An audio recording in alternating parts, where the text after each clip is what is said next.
तर आजचा आखाड महिन्यातला शुक्रवार आहे, तर 2-3 दिवसानंतर श्रावण लागणार आहे आता. तर मी आज आणलेला आहे बोकडाचा खिमा बनवणार आहे आज मी. तर हे बघा,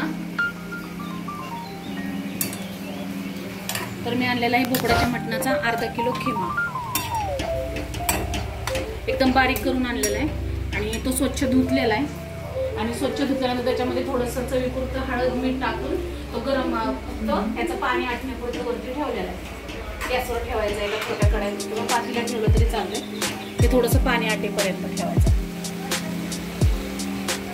आणि आमच्या मुलीसाठी मी स्पेशल चिकन आणलेलं आहे. खा दर चांगलं पाणी सुटलेलं आहे. ते पाणी आटेपर्यंत आपल्याला ह्याच्यावरच ठेवायचं आहे. ह्याच्यामध्ये थोडीशी मी बारीक चिरलेली कोथिंबीर पण टाकणार आहे.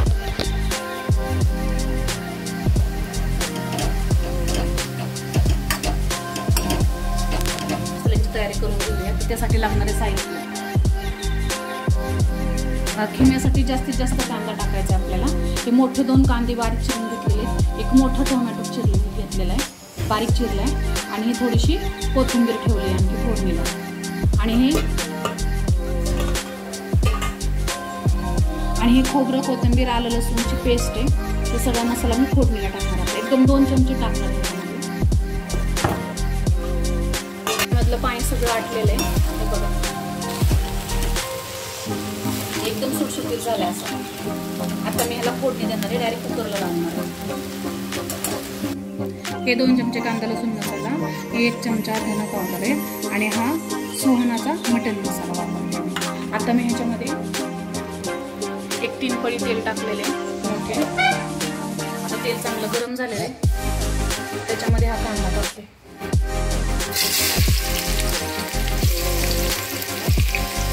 आणि याच्यामध्ये थोडासा कढीपत्ता पण टाकते मी. कढीपत्ता छान लागतो.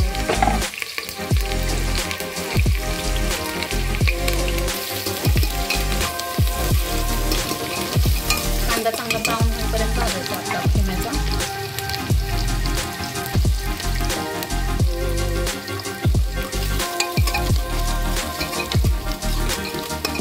कांदा चांगला भाजलेला आहे आणि त्याच्यामध्ये मी टोमॅटो टाकते बारीक चिरलेला. आता कांदा टोमॅटो आपल्याला चांगला भाजून घ्यायचा आहे फक्त तेलावरती.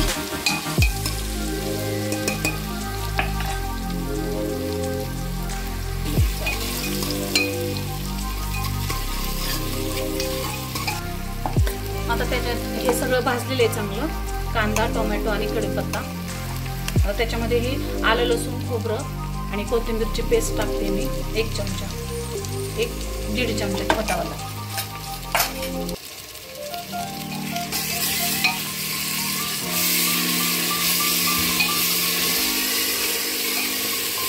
मसाला चांगला भाजलेला आहे. त्याच्यामध्ये हे सगळे मसाले ऍड करते.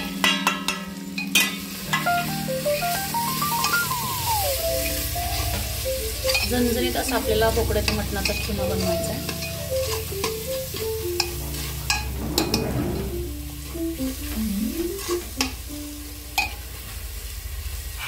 मसाला तेलावरती चांगला परतून घ्यायचा. हे बघा, तेल सुटले आपल्या मसाल्याला, म्हणजे मसाला पूर्णपणे भाजलेला आहे सगळा.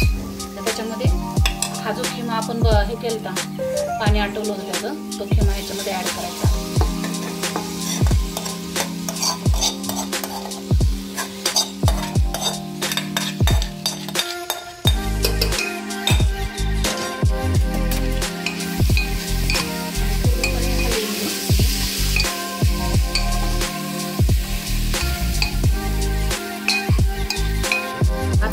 आपला मसाल्यावरती चांगला परतून झालाय. पूर्णपणे मसाला त्या खिम्याला लागला. तर त्याच्यामध्ये गॅस बारीक करायचा आणि त्याच्यामध्ये थोडासा पुदिना चिरून टाकायचा फ्लेवर येण्यासाठी. आणि पुन्हा एकदा थोडीशी कोथिंबीर.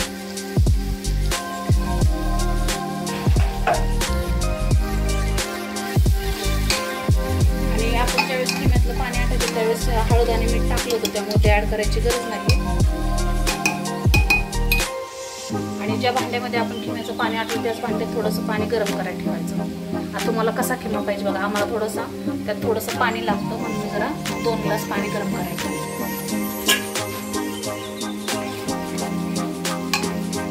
मी आता गॅस बारीक करून घेते पाणी गरम. आता हे पाणी गरम झालेलं आहे. आता मी ह्याच्यामध्ये ॲड करते गरम पाणी.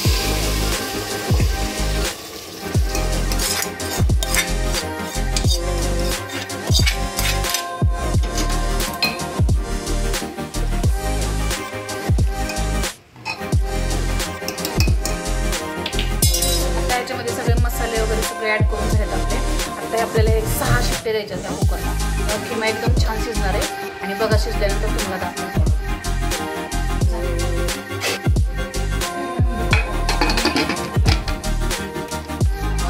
6 शिट्टे दिले.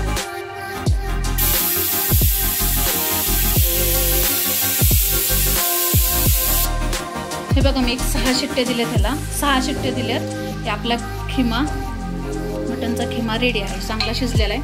आम्हाला असाच लागतो, थोडंसं पाणी लागतं त्याच्यामध्ये.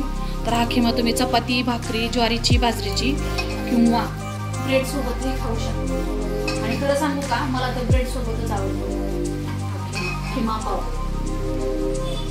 चला तर मग आता मुलांना सर्व करते आणि कसा झाला विचारते.